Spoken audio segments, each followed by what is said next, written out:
किन्नर समाज उपेक्षा से सम्मान की ओर एक नई पहल।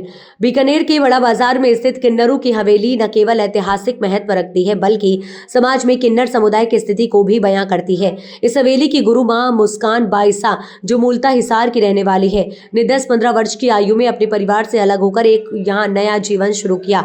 हालांकि परिवार से संपर्क की कोशिशें की गई, लेकिन अपनों की बेरुखी ने उनके जीवन में गहरी चोट छोड़ी। आज यह हवेली करीब 35 किन्नरों का घर है, जो शादी ब्याह और अन्य समारोह में आशीर्वाद देकर अपना जीवन यापन करते हैं। यह हवेली राजा रजवाड़ों की ओर से किन्नर समुदाय को दान में दी गई थी और एक ताम्र पत्र के माध्यम से इसका अधिकार हमेशा के लिए उनके नाम कर दिया गया। मुस्कान बाईसा न केवल इस गद्दी की प्रमुख है बल्कि बीकानेर और आसपास के 6 जिलों के 600-700 किन्नरों की समस्याओं को सुलझाने और उनका मार्गदर्शन करने का दायित्व भी निभाती है, बल्कि समाज के अन्य वंचित वर्गों के लिए भी प्रेरणा बन रहा है। गरीब लड़कियों की शादी, विधवाओं को सिलाई मशीनें प्रदान करना और शिक्षा के माध्यम से किन्नरों को मुख्य धारा में लाना इनकी कुछ महत्वपूर्ण पहल है। मुस्कान बाईसा ने कुछ जरूरतमंद बेटियों की शादी करवाई और आज के शिक्षा के माध्यम से किन्नर बच्चों को एक नई राह देने की कोशिश कर रही है। ये समुदाय सरकारी योजनाओं का प्रभावी क्रियान्वयन और सामाजिक स्वीकृति चाहता है ताकि इनका जीवन स्तर सुधार सके। इस हवेली में किन्नरों के बीच धार्मिक समन्वय की अद्भुत झलक देखने को मिली, जहां एक ओर नमाज पढ़ी जाती है तो दूसरी ओर भगवान के भजन गाए जाते हैं। राधे राधे, जय माता जी, जय श्री कृष्णा। क्या नाम है आपका? मेरे नाम लता बाई।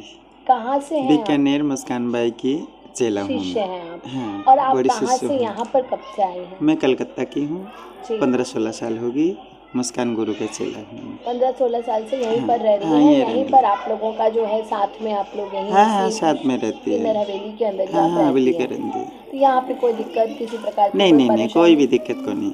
आपस में आप लोग बहुत प्रेम से? नहीं, प्यार मोहब्बत तो सब आराम से, कोई वैसी कोई दिक्कत यहाँ पर आपको नहीं होती है? ना। बहुत सारे साथी आप लोग यहाँ पर रहते नहीं, हैं। गुरु भी हमारे साथ प्यार मोहब्बत रखती है। तो फिर मैं बड़ी कलकत्ता से शिष्य यहाँ हूँ ना। कैसे आए आप?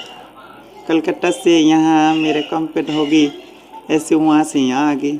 गुरु जी बुला के लेके आई मेरे को, लेके आई गुरुजी आपको लेकर गुरुजी, वो दादी माँ रजनी बाई जो थी पहले, जी, वो दोनों जो पहले वाले गुरु माँ थे उनके साथ आप यहाँ पर आई और तब से 15-16 साल से आप यहीं पर ही रह रही हैं। यहाँ पे मेरा सब कुछ हो गया, आधार कार्ड, पेंशन पत्र, वोटर, सब। गवर्नमेंट की जितनी यहाँ पे योजनाएं हैं उसका सबका लाभ आप यहाँ पर ले रही हैं। हो गई। कोई दिक्कत यहाँ पर आपको नहीं, कोई दिक्कत मतदान वगैरह सब कुछ आप कर रही हैं।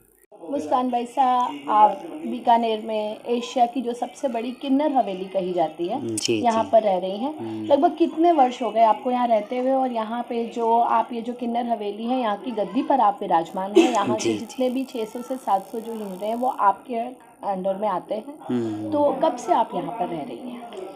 जी, पहले तो मेरा नाम मुस्कान बाईसा है। मैं बड़ा बाजार यहाँ हवेली में रहती हूँ।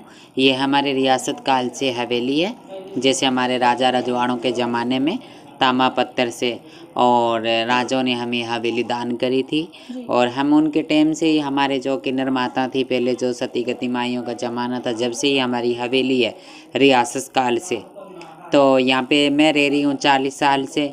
मेरी गुरु माँ थी, फिर उनके बाद मेरी दादी माँ थी, फिर उनके बाद में मेरी जो परदादी माँ थी। तो ऐसे हमारी परंपरा है, दर पीढ़ी हमारी परंपरा चली आ रही है। तो ये पीढ़ी हमारी चली आ रही है। इसके बाद में अभी जैसे मैं हूँ 100 वर्ष करूँगी तो फिर मेरे बाद मेरे गद्दी का मालिक मेरा चेला होगा, जो मेरा मेन मुखिया, मेरी जो संभाल करता है, मेरा जो चेला है बड़ा, वो मालिक बनेगा। अब मेरे गुरु माँ थी तो उनका सबसे बड़ा चेला मैं था, तो मैंने गद्दी संभाली। हाँ जी, ये तो देखो हमारे पहले जो उस ज़माने में किन्नर जो पैदा होते थे तो घर वाले दे देते थे, चल के खुद मतलब गोदनामा लिखवा के अगलों के किन्नर माताओं के हवाला कर देते थे जब किन्नर पैदा होते थे मेरे ज़माने में। और आजकल तो देखो सब पढ़े लिखे लोग हो गए और आजकल सरकार ने भी हमारे लिए इतना अच्छा काम करा है। सरकार ने भी हमारे लिए बहुत अच्छा काम कर रखा है। पढ़ लिखे नौकरी भी लगते हैं, कोई चेयरमैन है, कोई पार्षद है, कोई जज की नौकरी तलाश कर रहे हैं, कोई क्या बन रहे। किन्नरों में आजकल ये हो गया। तो सरकार को मैं बहुत धन्यवाद कहना चाहती हूँ कि हमारे लोगों को आम जनता के तौर तरीके से हमारे किन्नरों को मानते हैं।